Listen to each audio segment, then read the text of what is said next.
board game classroom. Pirates. Who doesn't like pirates? Well, I'll tell you what, in schools, kids love pirates. And yes, pirates aren't the fun things that we do in school and National Talk Like a Pirate Day, which I don't do because I'm not very good at that, the R's and all that stuff. But, you know, one of my favorite games to play involving pirates is Libertalia.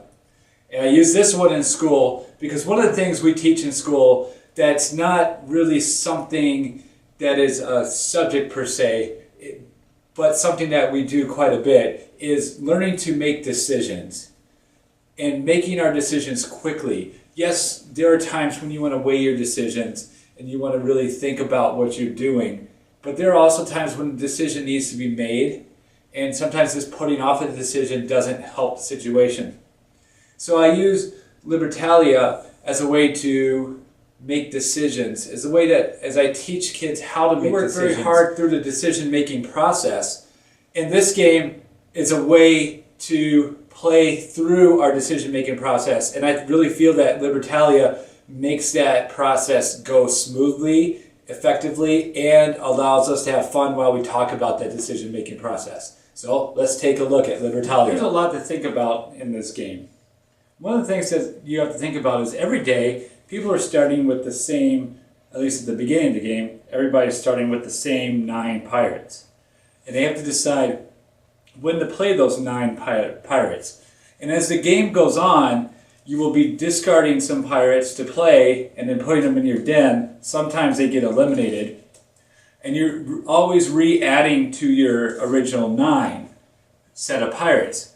And one of the decision-making strategies is when is the best time to play a pirate. If you play it too early, it might get taken out of the game, you won't be able to score. If you play it too late, it's not going to help you out. So when are you going to use their special abilities? Because every pirate's got a different ability to use.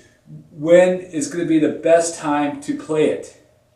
That's a good decision-making strategy. Later in the game, on the pirate ship, as you're playing it, each day of the week, you will be collecting some booty tokens. And those booty tokens can do some good things and bad things for you. You might collect doubloons, you might get a saber, and the saber will let you get rid of a pirate to the player on your left or right, which could help you out, but also making an enemy. You might grab a curse tile, which is going to hurt you. It might be advantageous to you to pick a Spanish officer, because then that Spanish officer will eliminate a pirate that's going to actually end up hurting you. So maybe you had to play a pirate that's going to hurt your strategy.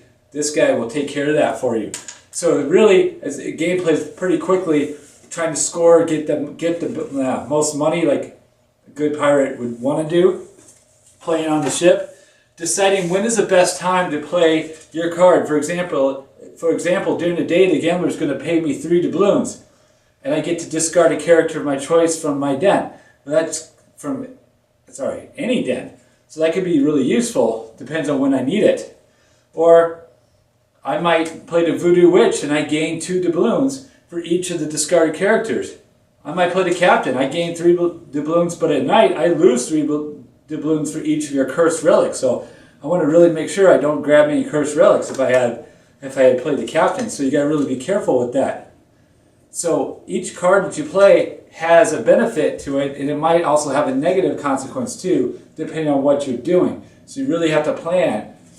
Now this game, at least when I've played it with adults, it goes very quickly. With students, sometimes students tend to agonize over those decisions, and in that case I have set timers to keep the game flowing so they can make their decision. I want them to have time to think, but I also want to keep the game moving, because otherwise I have noticed with students that occasionally they might be prone to overanalyzing the situation and get frozen on a decision. So I try to keep the game moving that way, and I only do that if I'm playing with a group that seems to warrant doing that. Generally, I haven't had too many issues with overanalyzing the situation. The game does play pretty quickly, which makes it fun. Students tend to, on the long drawn out games, if you're trying to play it all at once, doesn't usually turn out too well. attention span isn't quite there. But frankly, a lot of adults aren't there either. So, but adults are more willing to recognize that. So, would I recommend Libertalia in the classroom? Yes, depending on the situation.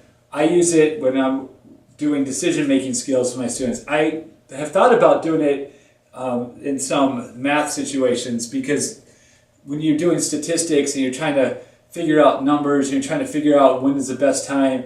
In this game, we were trying to figure out the best time. I could see a mathematics application to that. I haven't tried it in that field yet, but I'm thinking about giving that a whirl, tying that into a lesson on statistics and planning out, for this game anyway, planning out what numbers have been played and what is possibly out there, since everyone's seeing the cards.